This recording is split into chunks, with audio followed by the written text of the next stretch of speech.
Hello, I am Sam Smith, and this is Sam's MCAT Basics. This podcast covers the most important topics put out on the AAMC MCAT each year, and I determined this list by going through all the official practice materials that the AAMC puts out, and also some third-party practice material, and just put together this big list of topics that consistently kept on showing up, and ranked those topics and made podcasts out of it. This podcast covers biomolecule structure. I'm going to go over molecules like steroids, nucleotides, sugars, fatty acids, and I'm going to talk about their structure, and I'm going to talk about their function. And I'm going to get into quite a bit of detail. Things like naming the different phosphate groups on ATP, for example, or talking about fatty acids that act as signaling molecules. So there's some good stuff in here. I think it'll be useful for the MCAT.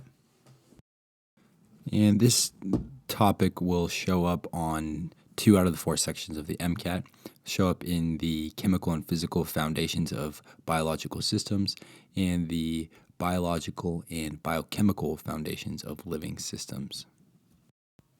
In my experience, you will see multiple questions on both of these sections on the MCAT. So it's a very important topic, and I hope this podcast helps.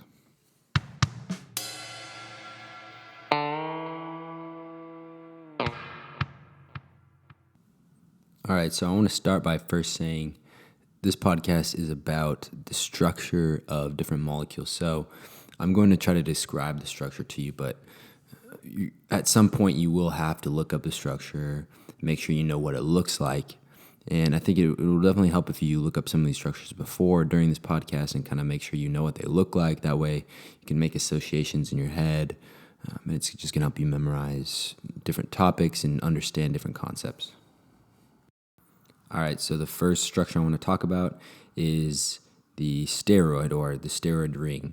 So this class of molecules called steroids all share a common backbone structure. And the structure is 4 carbon rings or 4 hydrocarbon rings. And so 3 of these rings are 6 carbon rings, and 1 of these rings is a 5 carbon ring. And it's got a lot of hydrocarbons, very non-polar hydrophobic molecule, and that is where it derives a lot of its functionality from.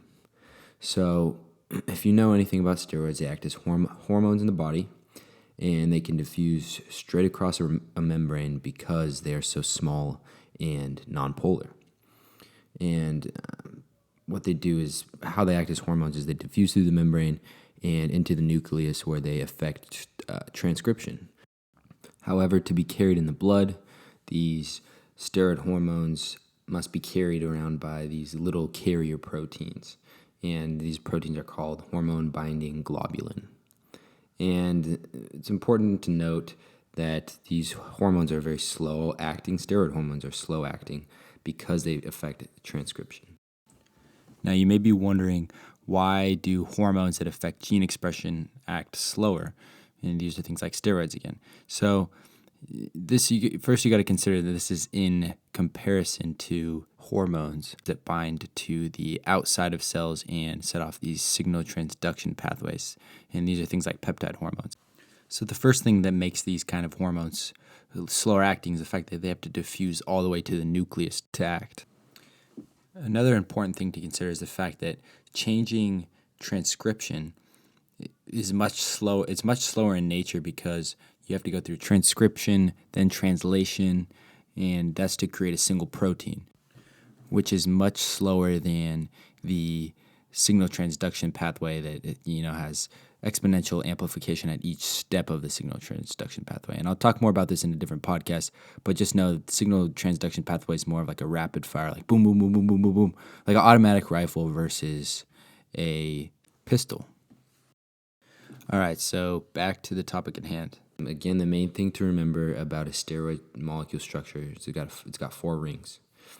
And in addition to having 4 rings, you can usually basically recognize a steroid on the MCAT by the ending of its name. So the common endings for steroid hormones are all, own, or oid. So, the classic example is testosterone. That's a lot of bodybuilders take that to get big. They use it in hormone replacement therapy for people that are transitioning, etc. So again, steroids, 2 takeaways: 4-ring structure, and number 2 is small molecule, nonpolar. All right, moving on to the next biomolecule to know. These are nucleotides. And so nucleotides are organic molecules that serve as the monomer units for forming DNA, or deoxyribonucleic acid, and also RNA, which is ribonucleic acid. And both of these are essential within all life forms on the earth. And nucleotides are, basically nucleotides are the building blocks of these nucleic acids, and they're composed of 3 subunit molecules. And so the first is a nitrogenous base, a 5-carbon sugar, and that's where the ribose or deoxyribose comes in, and at least 1 phosphate group. So the nitrogenous bases are adenine, uracil, guanine, thymine, and cytosine. And you'll definitely see these as single letter abbreviations. The purines are A's and G's, and these are 2-ring structures. And the pyrimidines are C, U, and T, and these are 1-ring structures. And the way I remember this is C, U, and T is like cute. So I remember these are small, i.e. they're cute. So small and cute. And you can remember I also remember it through the opposite way, as in, so pyrimidine's name is a lot longer than purine. So I remember the longer name corresponds to the smaller, cuter structures. And it's important to recognize these bases. You recognize the structure of these bases. And once again, recognition isn't quite as hard as, memorizing it so you could redraw it. So for the 2-membered 2-ring structures, these are the purines again. Adenine has an amine group on it attached to one of the rings, and this is an NH2 group, amine group. On the other hand, guanine has an amide group, which is a carbon double bound to an oxygen, and then that carbon is also bound to a nitrogen. And then in addition to the amide group, it has an amine group like adenine. So again, remember that guanine has the amide group. So for the pyrimidines, if you remember, these are single ring structures. Cytosine has an amide group and also an amine group. And then uracil and thymine are very similar structures. They both have 2 amide groups. So again, that's 2 carbons double bound to oxygens, these carbons are also bound to nitrogens. And the only difference between uracil and thymine is that thymine has a methyl group at the 5 position. So go look at all these structures, make sure you are able to recognize which is which. And make sure you also recognize the differences between the nitrogenous bases for each nucleotide. It's also important real quickly to talk about some of the different naming aspects of nucleotides. So you might hear the term nucleoside. So a nucleoside is just a nucleotide without a phosphate group. And then another thing you may see is monophosphate or diphosphate or triphosphate. And so these are just referring to the number of phosphate groups attached to the sugar. And also in comparing ribose and deoxyribose, this refers to the hydroxyl group at the 2nd position. And so deoxy ribonucleotides don't have a hydroxyl group at this 2' sugar, or at the at the second carbon in the sugar, or the number 2 carbon. And then the ribonucleotides have a hydroxyl group at the number 2 carbon. So you can remember deoxy, you're just taking off the oxygen at the second carbon. All right, so to put all of this together, you might hear, or you may have heard of, adenosine triphosphate, or ATP, very important molecule. You can go through this structure. Triphosphate, it's got 3 phosphates. The base is adenosine, and so that's a 2-ring structure with a single amine group, and then it contains a ribo sugar, so it has the hydroxyl at the 2' carbon. And these 3 phosphoryl groups can be further named, so they're referred to as the alpha phosphoryl group, the beta phosphoryl group, and then the gamma phosphoryl group, which is the terminal phosphate. So again, alpha is closest to the sugar, and then going out you have beta and then gamma. So the first phosphoryl group that is lost is the gamma phosphoryl group. And there's a very easy way to remember this. So think about the difference between an alpha and a beta. We're talking The Rock versus McLovin. Let's say this alpha and this beta are both holding onto a rope, and it's a tug of war. Who is more likely to lose? I mean, that's pretty obvious, right? It's the beta. So you can think about it like this. First phosphate group to go, obviously I just talked about, was the gamma. But then you got to remember, okay, which one's next? Which one goes next? Well, it's the weaker of the two. That's going to be the beta phosphate group. And then once that beta phosphate group has left, now you have a monophosphate.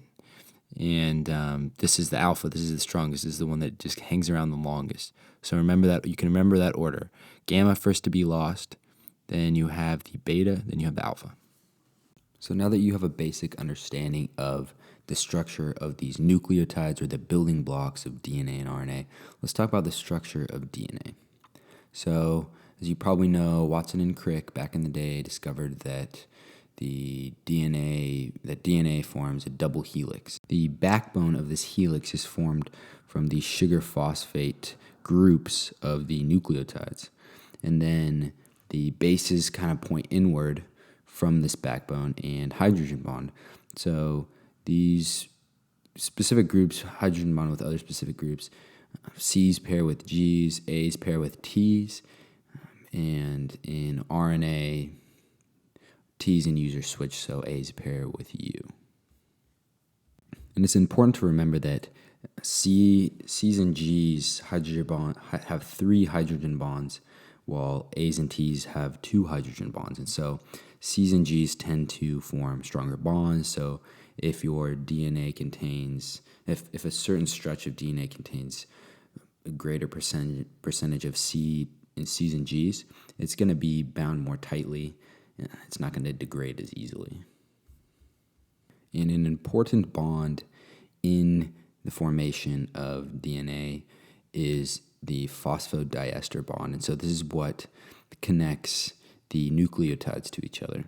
And so essentially the single phosphate group that's attached at carbon number 5 of the sugar molecule of a nucleotide attacks the 3' carbon of the adjacent nucleotide. So this 3' carbon has a hydroxyl group already attached. What happens is an oxygen that's attached to the phosphate attacks that 3' carbon, and I keep calling it 3' carbon. It's just the third carbon. So it attacks that carbon number 3, and it kicks off a water molecule, and you form a phosphodiester bond, a strong linkage. So once all these bonds, all these phosphodiester linkages are formed, you have a big contiguous DNA molecule. And so when this helix forms, you get a few interesting little things that go on. So you get a few different grooves in the DNA. So you have the major groove, which is a 22 angstrom opening in the groove. And then you have a minor groove, which is this little smaller groove in the helix that's about 12 angstroms across. And so I recommend you go look at this, but essentially it doesn't form this perfect, completely equal helice. Instead, you have it's almost bunched up in certain places, forms a minor groove and a major groove. All right, so now that I've gone over DNA and nucleotides, I want to move on and talk about the structure of carbohydrates. And so we talked a little bit about carbohydrates in terms of the ribose sugar that's in nucleotides, but I'm going to get more into carbohydrates that you eat, glucose, mannose, etc. So let's get into that. So carbohydrates can be shown in a linear form and also in a ring form. It's important to note that these structures spontaneously form rings, so they're not usually in this linear form, but the linear form is a good way to kind of visualize it.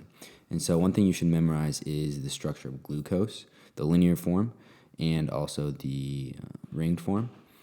And there's two different types of sugars that you should know. So the first is an aldose. And so this is a sugar with an aldehyde group. And this means that the carbonyl carbon is the last carbon in the chain. And then you also have ketoses, which are sugars with a ketone group. And essentially, this is where your carbonyl carbon is not at the end of the chain, and therefore you have a ketone group that forms. And these ketoses form 5-membered rings, which are called furanose rings, and then the aldoses form 6-membered rings, which are called pyranose rings.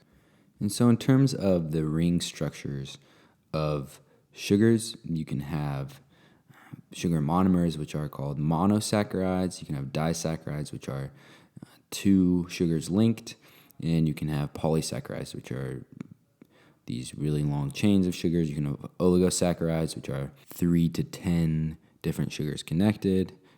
And they're kind of in the mid-range between polysaccharides and disaccharides. So it's important to be able to recognize and answer questions about the different stereoisomers of monosaccharides. So if you look at the anomeric carbon, which is the carbon that is connected to two oxygens, you'll notice that it can either have the hydroxyl group it's connected to pointing up or pointing down. And of course, this is relative to the rest of the molecule. What if you just took the whole thing and flipped it around, or took the whole glucose and flipped it right over, right? It'd be up or down, but it'd still be the same thing.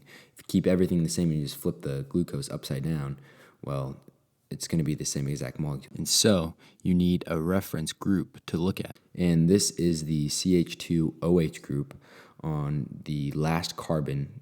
You're going to look at the direction in which this is pointing and then make your determination of what kind of stereoisomer it is. So the alpha configuration has the anomeric hydroxyl and the CH2OH group facing opposite directions or on opposite sides of the ring.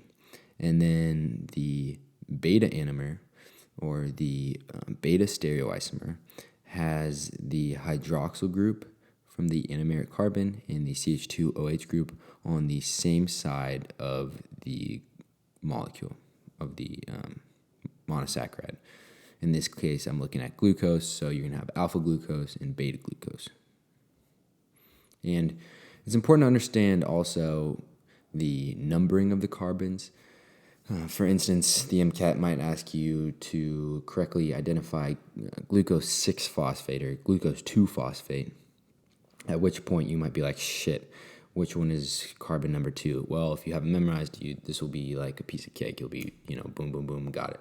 So if you draw out the linear form, you can see that the anomeric carbon, or the carbon connected again to two oxygens, is carbon numero uno.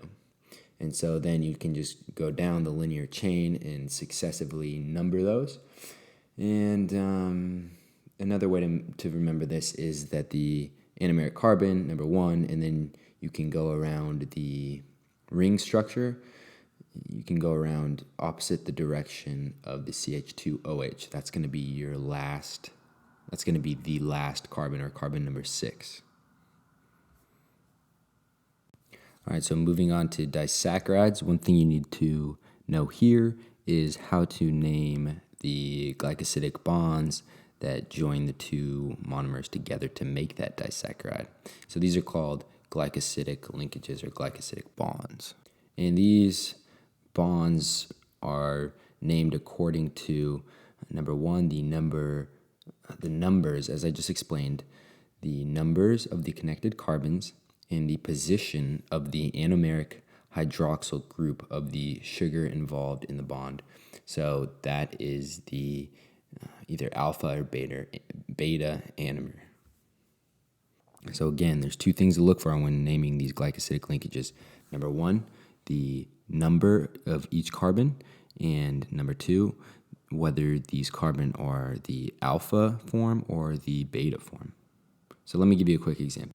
So sucrose is a combination of glucose and fructose. And in this case, the glucose is in the alpha form.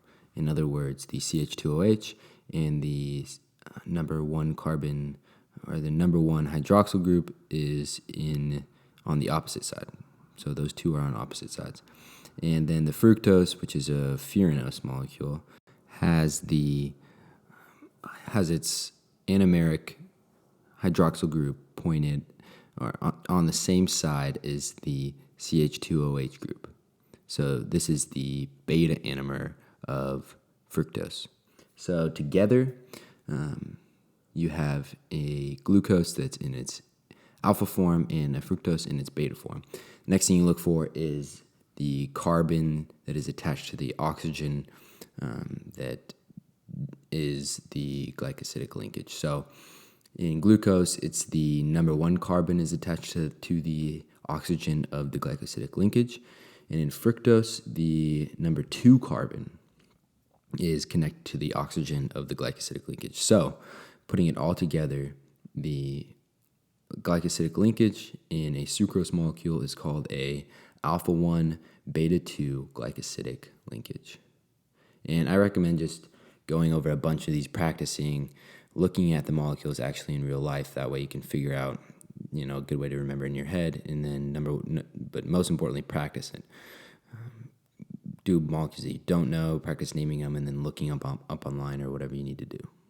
The last thing I want to mention real fast are the naming of two different polysaccharides. And so most plants store glucose in the form of starch, and these glucose monomers are joined together by alpha 1,4 linkages and alpha 1,6 linkages. So amylose is entirely unbranched chains of glucose, and these are all alpha 1,4 linkages.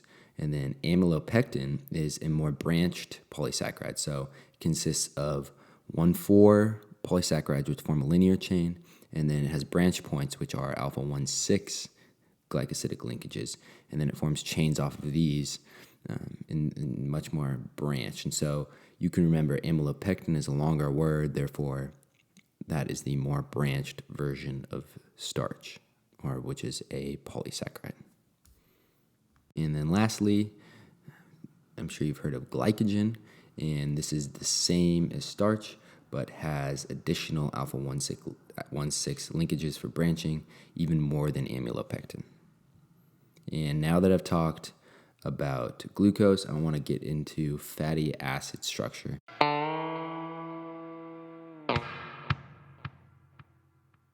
As a biomolecule, fatty acids serve many different purposes.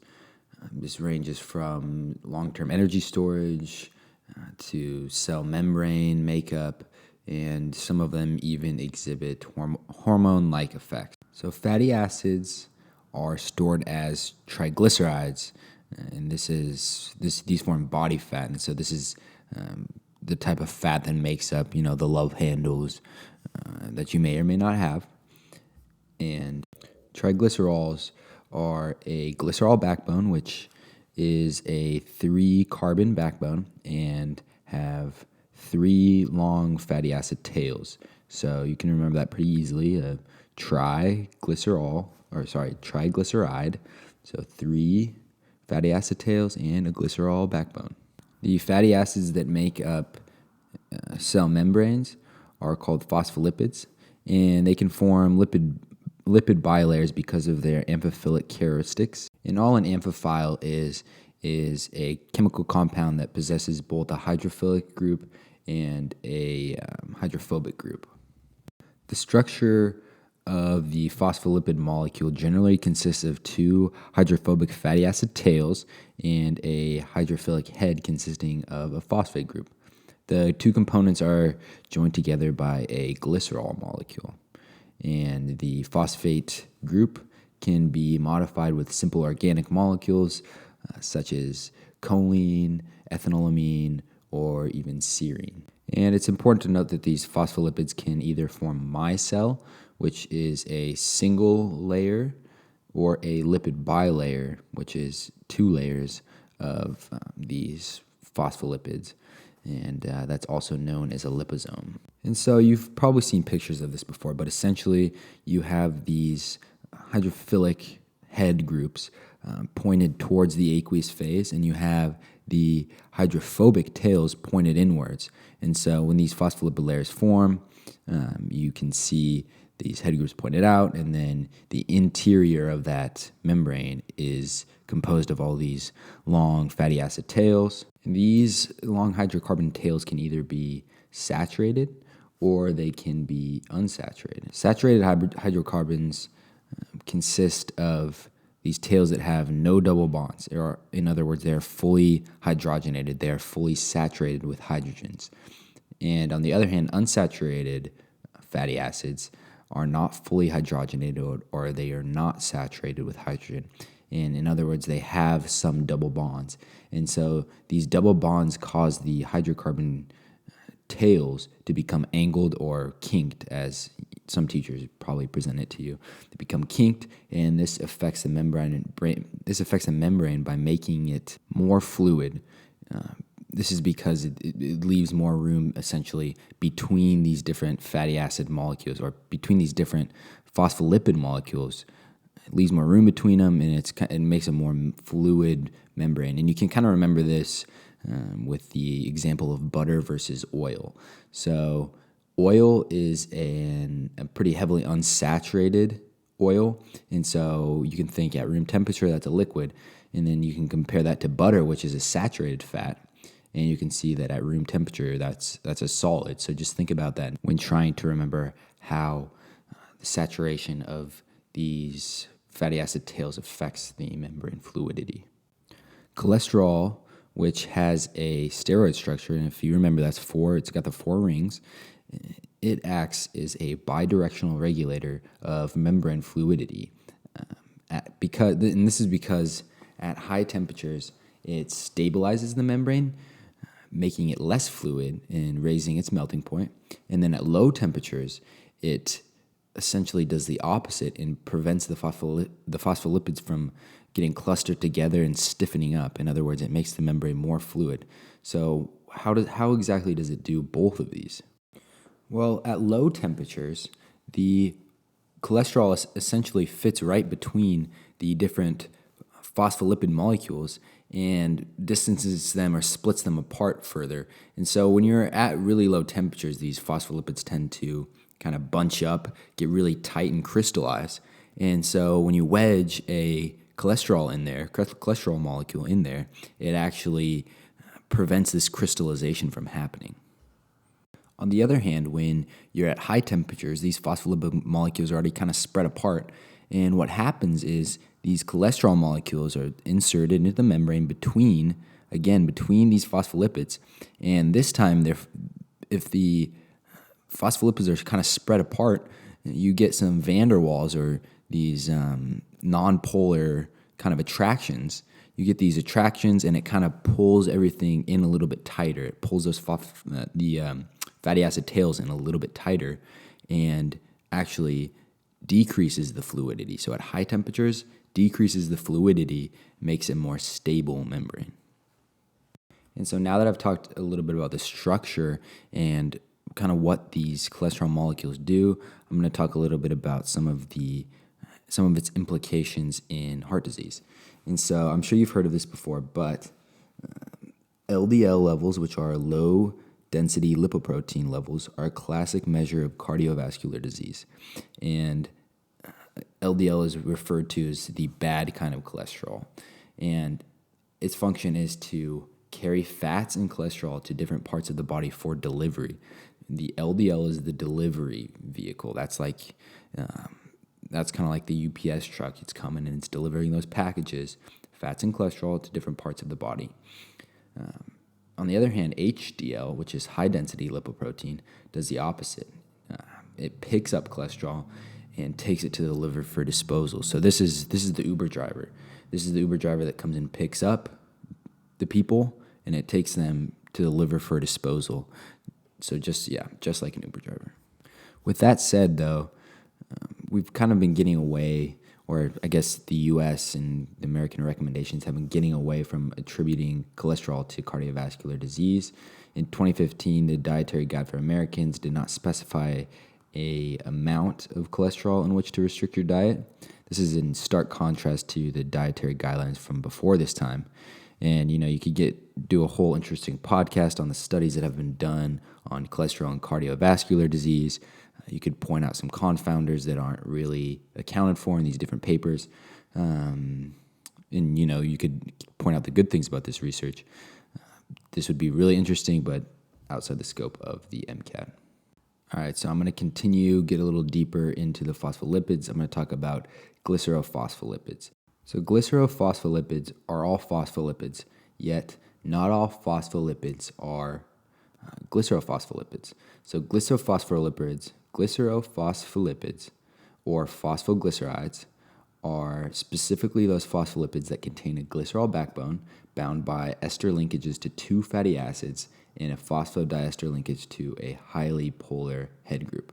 And again, these are a specific subset of phospholipids. So you might be wondering, why do you need to specify the type of phospholipids that contain these glycerol backbones? Well, it's because there's another set of phospholipids, and they are called sphingolipids, and they contain a sphingosine backbone. And a sphingosine backbone can be recognized pretty quickly by looking for an amide group in the backbone. And again, an amide group is a carbonyl with attached to a nitrogen. So it's a oxygen double bound to a carbon, which is bound to a nitrogen. And other than that amide group, these sphingosines look very similar to phospholipids or even glycerophospholipids. Just remember sphingosine backbone. That is the differentiator for sphingosine. And so these sphingosine molecules have a few different functions. And so number one, they protect the cell surface against harmful environmental factors. And number two, they modulate different biological processes. This includes growth regulation, cell migration, cell adhesion, apoptosis, sustenance, and inflammatory responses. All right, so as I mentioned in the intro, the last group of fatty acids or lipids that I want to talk about are the lipids that act as hormone-acting agents. So the first group of these molecules are called eicosanoids, and these molecules are signaling molecules that are made by the oxidation of arachidonic acid. And arachidonic acid are 20 carbon long fatty acid chains. Again, that's 20 carbons long. And so basically when you see 20 carbon fatty acids on the MCAT, think signaling molecule. And so, the question then becomes, what does this eicosanoid molecule signal? Well, it's quite a very diverse array of things that it signals. And, to name a few, that's osteoclast differentiation, vascular function regulation. It also modulates blood clotting. And so there are three kind of subgroups of eicosanoids that you should know, and these are prostaglandins, thromboxanes, and lastly, leukotrienes. And so I'm going to go into kind of what each of these does. So thromboxanes are named for their role in clot formation, and you can think of thrombosis, which is the medical term for a blood clot inside of a blood vessel. And there's a few things to note about its structure.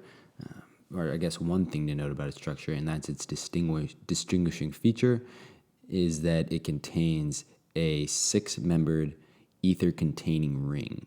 And so again, I recommend you go look this up and see exactly what it looks like, but just know that the thromboxanes contain a 6-membered ether ring. All right, so next are prostaglandins, and prostaglandins are unsaturated carboxylic acids consisting of a 20 carbon skeleton, and that contains a 5-member ring. So the feature to recognize of a prostaglandin is the 5-membered ring. And it looks essentially like a phospholipid, but with that 5-membered ring at the head. And these function in contraction of the uterine wall. And last but not least are the group of molecules known as leukotrienes. And these are a little bit easier to recognize because these molecules are eicosanoids that contain no rings. So again, its backbone is a 20 carbon chain, but this time it does not have a ring, and it's kind of in the shape of an M. Again, look these up, kind of figure out what they look like and remember them. But importantly, it functions in the regulation of the immune system. And so you can remember this by thinking of the prefix here, which is leuco, which means white, and or kind of in this case, white blood cell. And again, white blood cells correspond to the immune system. So remember, these function in regulating the immune system. All right, so brief summary of the structures. So prostaglandins, they have a 5-membered ring at the head and otherwise look like a phospholipid. Thromboxanes have a 6-membered ring with an ether group in the ring. And then lastly, leukotrienes have no rings, and all of these are 20 carbons long. And quick note, so if you remember, it's called a 20 carbon molecule is called, or in this case, it's called arachidonic acid. And so it kind of looks like the word arachnid. So I try to imagine a spider with 20 legs, and that's how I remember these different lipid hormone signaling molecules.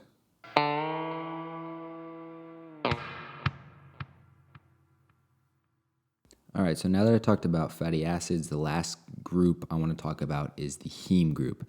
And you're likely to see some kind of question on the heme group. And likely you'll be asked about it in terms of hemoglobin. So what exactly does this heme group do? And what is this heme group's structure?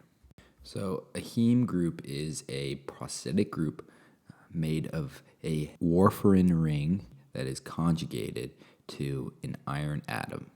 And obviously this is kind of a very complex, convoluted definition, so let me break that down. So first, it's a prosthetic group, which means it is a tightly bound, non-polypeptide component of a protein that is required for that protein's function. You can think of this like coffee to a student. And you're a student, how well do you study for the MCAT without coffee? I know for me, the answer would be I would be non-functional and I wouldn't be able to study without coffee. So a warfarin is a very large aromatic ring structure that contains nitrogens. And so again, this is something that I recommend you look up. It's basically just this massive ring that's aromatic. And so it often supports these metal groups in the middle, or metal complexes that are in the middle of this ring. And in the case of heme, this is an iron atom. So to just throw all this together for you real fast. So a heme group is a prosthetic group from which proteins derive their function. And it is made of this big aromatic ring called the warfarin group. And in the middle of this warfarin is a conjugated iron atom. And this iron atom functions to bind oxygen. And again, this is in the case of hemoglobin. So obviously hemoglobin binds oxygen. Well, now you know that the iron atom is really what gets this done. So I want to touch on some kind of other functions of heme groups. Obviously, you might see hemoglobin, but what are the functions of these heme groups in other proteins like? While in other proteins, the heme group essentially can serve as a source or a sink of electrons during electron transfer reactions, redox chemistry. Okay, cool. So now that I've talked a little bit about heme groups, I'm going to start the last little subject here, which is a brief talk about how the structure of these molecules is related to their entry into cells.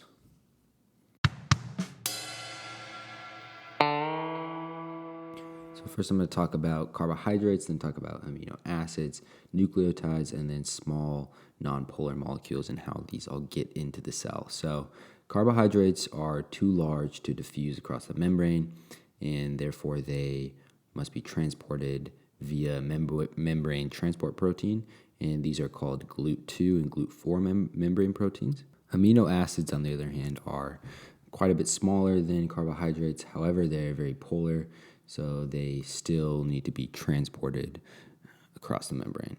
Nucleotides are also pretty small molecules. However, they are also too very polar and therefore require a transport protein.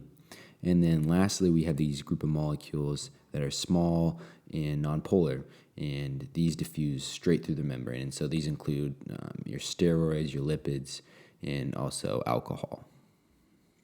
And so to kind of sum those up in 2 easy rules to remember, number 1, only relatively small nonpolar materials can move through the lipid bilayer or the cell membrane.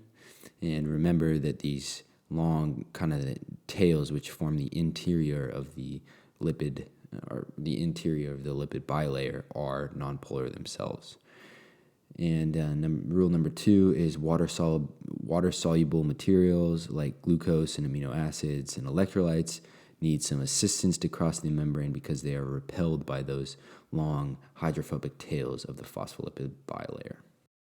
And I know I said there's only going to be 2 rules, but kind of a common sense third rule is that huge molecules are going to need some help getting across the membrane. So these huge, say you have a huge fatty acid chain, sometimes those big chains will need help getting across the membrane.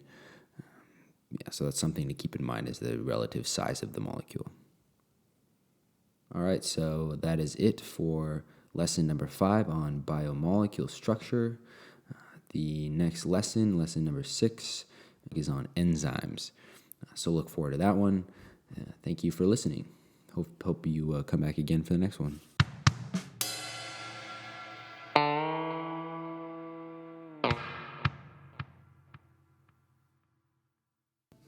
All right, so now time for the MCAT Advice of the Day segment.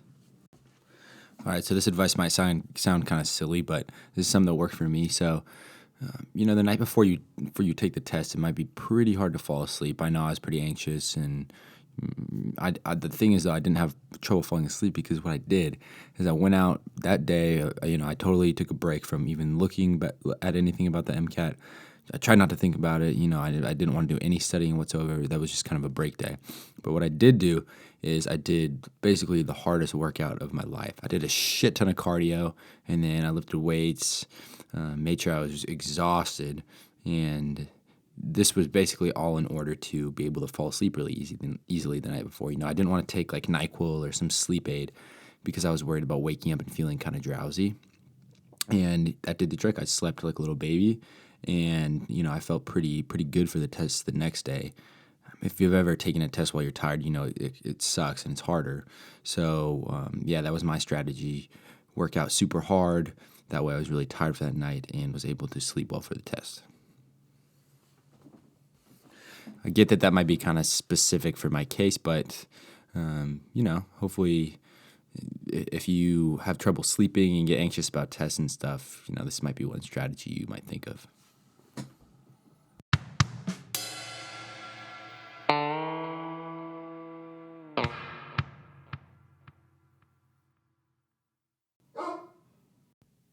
Come on, Murph. I'm trying to podcast over here, dude.